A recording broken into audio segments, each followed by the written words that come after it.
Bonjour et bienvenue. Alors aujourd'hui ce sera un tirage du lundi un peu particulier parce que déjà je veux le dédier à quelqu'un qui nous a quittés il y a une semaine et demie. Donc je le dédie à Maude qui est partie trop tôt. Et en fait quand elle est partie j'ai eu une période de une sorte de gros déni, de gros blocage, où je ressentais les émotions à l'intérieur de moi, mais je ne les laissais pas aller. Et ça m'amène à poser ce tirage. Alors ce tirage, il ne va pas être en fonction du deuil nécessairement, mais peut-être pour vous. Mais c'est surtout le tirage du laisser aller. On va regarder ce que vous avez envie de laisser. Alors ça peut être une relation, ça peut être un comportement, ça peut être des émotions. Et ce qui vous bloque dans le fait de pouvoir exprimer ces émotions, de pouvoir abandonner ce comportement, cette personne peut-être aussi, et comment avancer.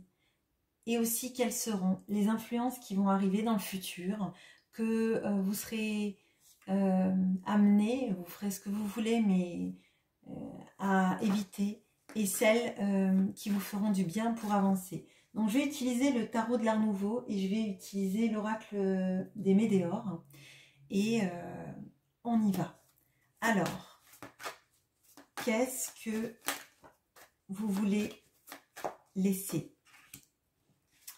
Qu'est-ce qui vous bloque?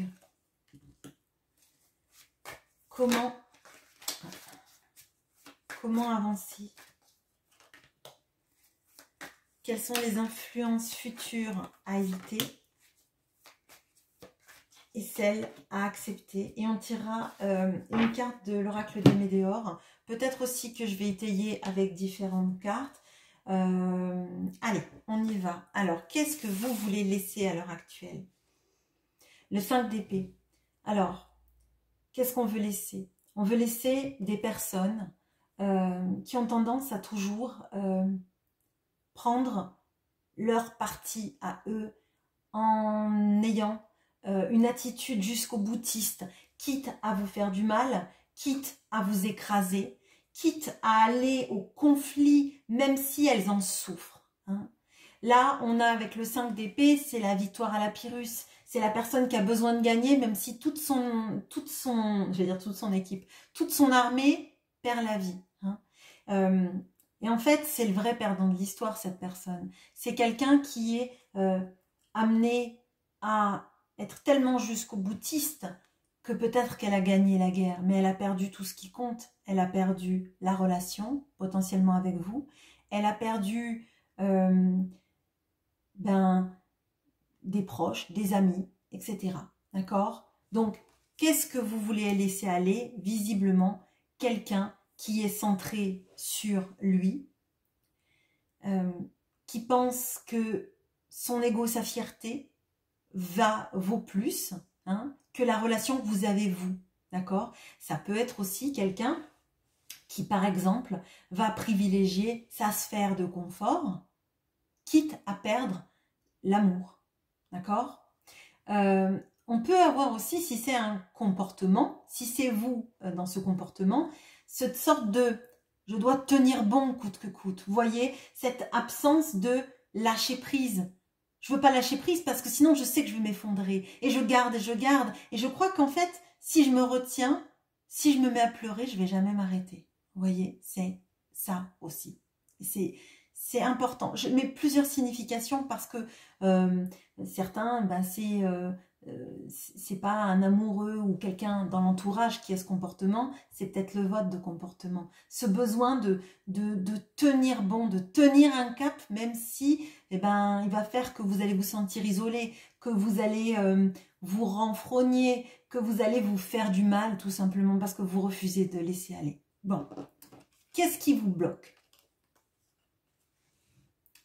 On a le soleil. Alors, qu'est-ce qui vous bloque? On a deux choses. Déjà le soleil, alors le soleil, ça peut être très beau. Le soleil, c'est la joie, c'est l'émotion. Alors ça peut être aussi l'enfant intérieur hein, qu'on n'a pas laissé s'exprimer. En l'occurrence, si c'est votre comportement là que vous décrivez, que vous ressentez. Moi, je vous le dis clairement, ce tirage, il me parle. Et quand je vous dis que les émotions, elles sont pas arrivées à sortir, c'est parce qu'il a fallu que je tienne bon et que dans ma tête, je voulais pas me laisser aller. Hein, je le sais. Et j'ai pas laissé la personne qui ressentait les émotions prendre le dessus. J'ai laissé la tête pensante prendre le dessus. Vous voyez? Bon, ça peut être ça. Ça peut être chute l'enfant intérieur, c'est l'adulte qui parle. Vous voyez? Et ça fait qu'en fait, l'adulte qui parle, il a besoin de contrôler, mais les émotions, il les sent comme le petit enfant. Hein, sauf qu'en fait, il les cadenasse, il les verrouille et il finit par avoir une grosse boule dans la gorge. Bon, si c'est par rapport à un amoureux, si c'est par rapport à un entourage, une personne réelle qui n'est pas vous, ça va être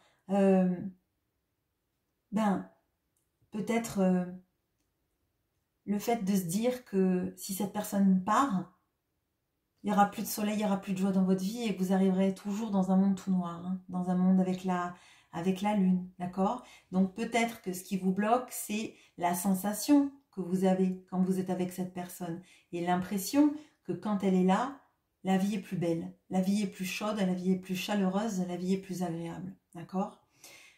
Bon, comment avancer? Comment avancer? On a le magicien. Alors comment avancer? C'est vous dire que vous avez toutes les capacités en vous. Hein. Le magicien, il a tous les pouvoirs. Il ne les utilise pas forcément, mais il a toutes les cartes en main pour pouvoir faire tout. C'est le 1, c'est le début, c'est le commencement. On a le signe de l'infini, là. Au-dessus de sa tête, il a l'infini dans ses mains, dans sa tête, dans sa vie. Comment avancer? En croyant à votre potentialité de vous en sortir, hein, en croyant que la vie continue, elle continue, elle est infinie. Alors à l'infini, vous allez me dire, bah non, à la fin, on n'est plus là. Mais pour moi, la vie, quand elle s'arrête à ce moment-là, elle continue. Dans le paradis pour certains, dans une autre incarnation, etc. D'accord? Pour moi, là, comment avancer, c'est croire que rien n'est fini et que tout peut commencer, se transformer. Là, on vous invite déjà à croire en vous, hein, à croire dans le fait que même si cette personne, vous la laissez aller, ça ne veut pas dire que vous la laissez aller pour toujours, ça veut juste dire je lâche prise sur son comportement. On a quelqu'un là, si c'est quelqu'un, qui est jusqu'au boutiste, qui est dans son ego, qui a besoin de gagner. À quoi ça sert un combat? À quoi ça sert d'essayer de ramener quelqu'un qui a décidé de partir? Là, on vous dit, cultivez votre jardin. Hein.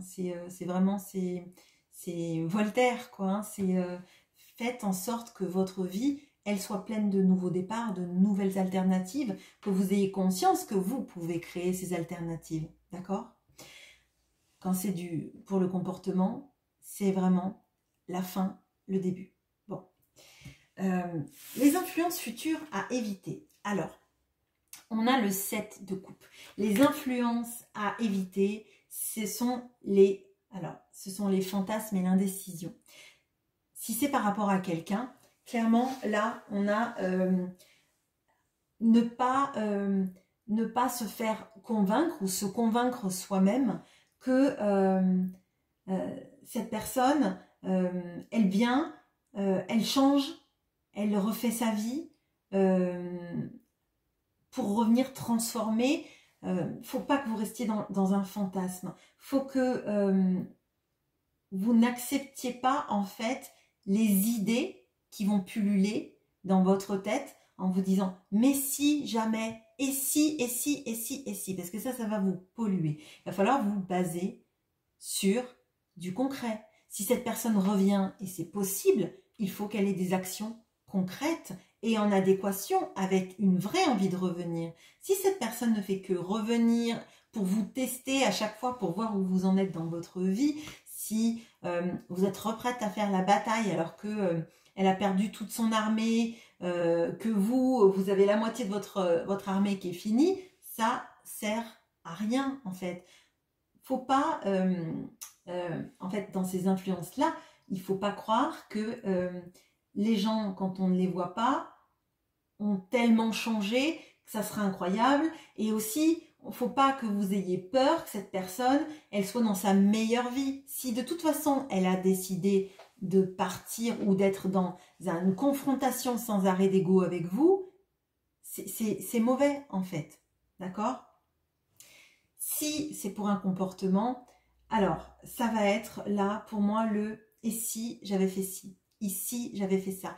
Réécrire l'histoire et voir multiples chemins qu'on n'a pas pris, qu'on n'a pas fait, refaire l'histoire de sa vie aussi. Et si j'avais fait telles études, alors je serais ta. Et si j'avais réagi de telle manière quand il se serait passé tel ou tel événement, alors j'aurais fait ci et j'aurais fait ça. Les si, c'est un poison. La nostalgie, c'est joli, sauf si ça bousille votre présent et votre futur. On ne peut pas vivre dans des choses qui sont passées. On ne peut pas inverser le cours du temps. Tout ce qu'on peut faire, c'est créer sa vie maintenant. Et le futur, c'est ce qu'on crée maintenant. C'est pas, c'est peut-être avec les leçons que vous avez tirées de votre passé, mais c'est pas en réécrivant l'histoire comme elle aurait dû se passer. J'aurais dû faire ci et cette personne elle aurait fait ça. J'aurais dû faire ci et j'aurais sauvé cette personne. J'aurais dû faire ça et cette personne m'aurait aimé, m'aurait épousé, m'aurait fait des enfants, m'aurait choisi pour la vie. Ne serait pas parti, ne serait pas dans l'ego, etc. Parce que là, vous allez vous mettre une culpabilité pas possible. Vous allez endosser des chemins qui ne sont pas les vôtres en croyant qu'ils auraient pu exister. On ne sait pas. On ne sait pas. Ce qui ne s'est pas passé ne s'est pas passé. En l'occurrence, ça a ouvert le chemin dans lequel vous êtes maintenant, le chemin que vous avez pris, que vous l'ayez décidé ou pas, mais en tout cas vous êtes sur ce chemin maintenant et c'est après qu'il faut vous ouvrir des chemins pour l'avenir. C'est maintenant qu'il faut ouvrir les chemins. C'est pas réfléchir à tout ce qui aurait pu se passer avant. D'accord? Bon. Ou tout ce que l'autre fait en silence si c'est quelqu'un. Ok. Les influences à accepter. Alors, le 10 de bâton. Bon, alors, l'influence à respecter, c'est vraiment le fait d'être ancré dans la vie de tous les jours, le fait d'être, alors, d'avoir la pleine notion de sa responsabilité vis-à-vis de soi-même, déjà, et de ne porter que ce qui est nécessaire dans sa vie, ne porter que son fardeau à soi, d'accord? Là, si vous décidez de laisser aller une personne, parce que ça vous fait du mal, parce que le comportement est égotique, parce que vous avez décidé de poser des limites, là on a vraiment la personne qui va avoir de quoi faire une palissade, poser ses limites. Je vais faire une porte, tu pourras rentrer par la porte, mais tu rentres pas en détruisant ma palissade. Ma palissade, elle est là pour me protéger. Elle n'est pas là pour que tu fasses n'importe quoi. Tu vas pas mettre des coups de hache dans ma palissade. Tu vas faire comme tout le monde. Tu vas demander la permission à rentrer par la porte. Bon, si c'est votre comportement, il y a une notion d'affronter ce qui existe, de l'accepter, de bâtir avec quelque chose de différent, qui ne sera pas forcément difficile, facile, parce que là, avec le 10 de bâton, on a la notion de la responsabilité. Je crois, si c'est du comportement, que ça vous amène à regarder en face ce qui s'est passé et de voir que vous ne pouviez pas faire plus que ce que vous avez fait, les choses, parfois, on ne peut pas les contrôler et que si on essaye, on s'épuise. D'accord? Donc là, pour moi, on a vraiment ça, de voir la limite de qui on est. On n'est pas des êtres déifiés, on n'est pas capable de modifier le passé, on n'était pas des surhommes. Il n'y a personne qui est Superman ou Wonder Woman ici et qui a été capable de sauver la situation avec des pouvoirs magiques, d'accord? Le seul pouvoir que vous avez, c'est le pouvoir de créer, d'accord? Mais on ne vient pas on refait pas l'histoire, on refait pas le match, on refait pas les choses et on porte pas un fardeau trop lourd pour soi. On accepte que ça fait mal, que ça pèse, que c'est lourd, que peut-être vous avez envie de pleurer, ben peut-être qu'il faut le faire. Bon, alors, qu'est-ce qui peut vous aider? Ok, alors on a les fausses paroles, les mensonges et le pardon. Alors, qu'est-ce qui peut vous aider? Si vous êtes par rapport vis-à-vis de quelqu'un qui vous a menti, vous a fait du mal, la meilleure manière d'accéder à tout ça, à se laisser aller, hein, à ce déblocage, c'est déjà de vous pardonner à vous, d'avoir cru que peut-être vous pouviez bâtir quelque chose avec quelqu'un qui a été dans, comme dans la chanson de Dalida, parole, parole, d'accord? Et peut-être que c'est pas quelqu'un qui est menteur sur la durée, c'est peut-être quelqu'un qui a été menteur pour sauver sa peau, par son ego, par ses stratégies de protection. Ça veut pas forcément dire que c'est un menteur pathologique, un mythomane ou une mythomane, etc. Mais il va falloir vous pardonner à vous, déjà, d'avoir cru. D'avoir cru. Hein. Il y a la notion de responsabilité. Alors oui, j'ai cru à des mensonges parce que j'espérais que cette personne... J'ai cru à des mensonges parce que moi, je suis pas quelqu'un qui ment. Donc, forcément, quand quelqu'un dit quelque chose, de base, j'ai tendance à faire confiance, par exemple. Et après, une fois que vous vous serez pardonné à vous-même, ben, c'est pardonner à l'autre. Parce que pour mentir à quelqu'un, c'est une preuve... alors, ça peut être une preuve de lâcheté. Ça peut être une preuve de souffrance. Et quand les gens mentent, hein, c'est pas des gens qui sont heureux. Les gens qui sont heureux, ils n'ont pas besoin de mentir. Donc il y a quelqu'un qui est peut-être malade dans sa tête, peut-être quelqu'un qui cherche à tirer profit d'une situation. Mais quand on veut vraiment les gens ou les choses, on peut aussi dire la vérité. Ça marche super bien en fait. D'accepter de dire la vérité, c'est du respect vis-à-vis de l'autre. Donc pour moi, d'abord vous vous pardonnez à vous-même. Ensuite, vous pardonnerez à l'autre. Si c'est vis-à-vis d'un comportement, eh bien, là, faut vous pardonner, peut-être, tous les mensonges que vous êtes dit pour tenir bon. Hein. Je vais arriver à contrôler, je vais arriver à m'en sortir, je vais arriver à surmonter tout ça, je vais arriver à faire en sorte de ne pas souffrir, de ne pas faire souffrir les autres, ou alors, je vais arriver à sauver la situation, vous voyez? Donc, là, pardonnez-vous. Pardonnez-vous d'avoir rien pu faire en fait. Comme je l'ai dit, il n'y a personne ici qui est Superman ou Wonder Woman. Les choses se passent des fois très vite. On ne peut rien faire pour les sauver. Parfois on essaye de les sauver, mais on peut pas contrôler en fait beaucoup de choses. On peut se contrôler soi, mais des fois ça fait plus de mal de se contrôler soi que de se laisser aller. Voilà, ce tirage était un peu particulier. Je vous avoue que j'en avais besoin. J'ai toutes les réponses qu'il me faut et j'espère que ça vous fera du bien aussi. C'est le but de ces tirages du lundi. Alors voilà, une pensée aussi à toutes les personnes que vous avez eues sur votre chemin, que vous avez aimé, que vous avez apprécié, que vous avez simplement peut-être juste connu et qui sont partis trop tôt, trop rapidement. Voilà, une pensée pour eux. Bonne journée, à bientôt.